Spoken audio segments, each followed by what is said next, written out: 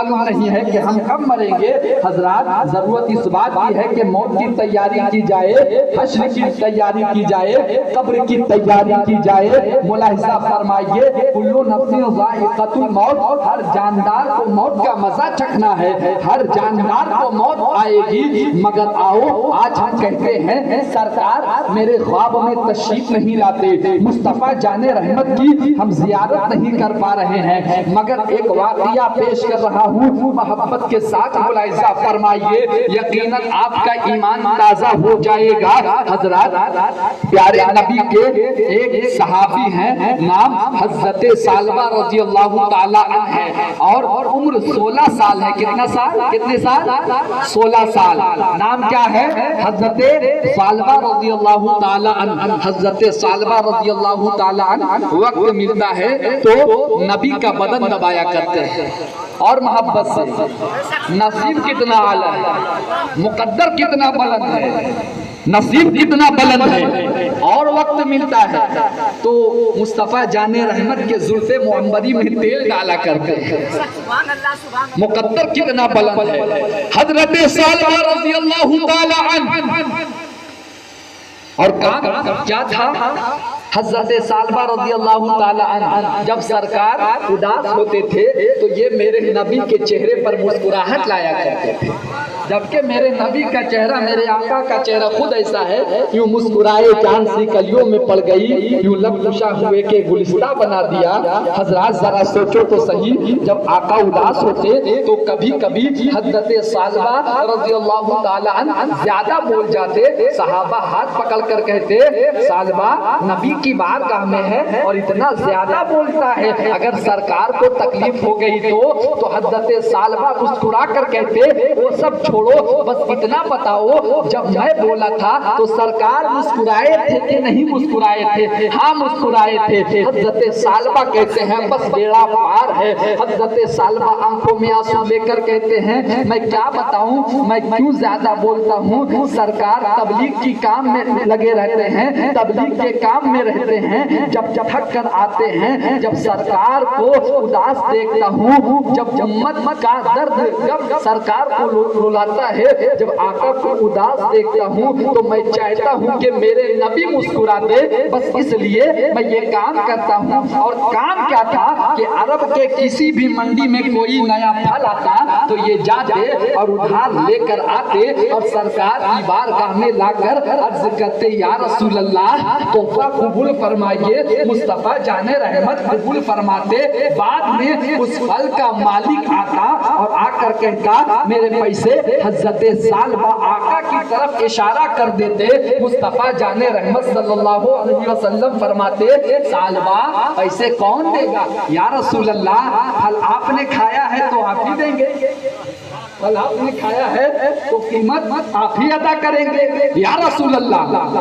مصطفیٰ مسکراتے اور مسکرا کر کہتے پھر لے کر کیوں آئے تھے؟ حضرت ثعلبہ کی محبت ملاحظہ فرمائیے، عقیدہ ملاحظہ فرمائیے، جذبہ ملاحظہ فرمائیے۔ آقا فرماتے ہیں پھر لے کر کیوں آئے تھے؟ حضرت ثعلبہ عرض کرتے ہیں یا رسول اللہ منڈی میں نیا پھل آیا اور میرے دل نے یہ کہا کہ سب سے پہلے یہ پھل میرے محبوب کے لبوں تک پہنچے۔ حضرت ثعلبہ کی زندگی دیکھو، ایک دن حضرت ثعلبہ رضی اللہ تعالیٰ عنہ کو آقا نے بلایا، ثعلبہ جی یا رسول اللہ، غور سے سنیے گا اس واقعے کو، آپ کا ایمان تازہ ہو جائے گا۔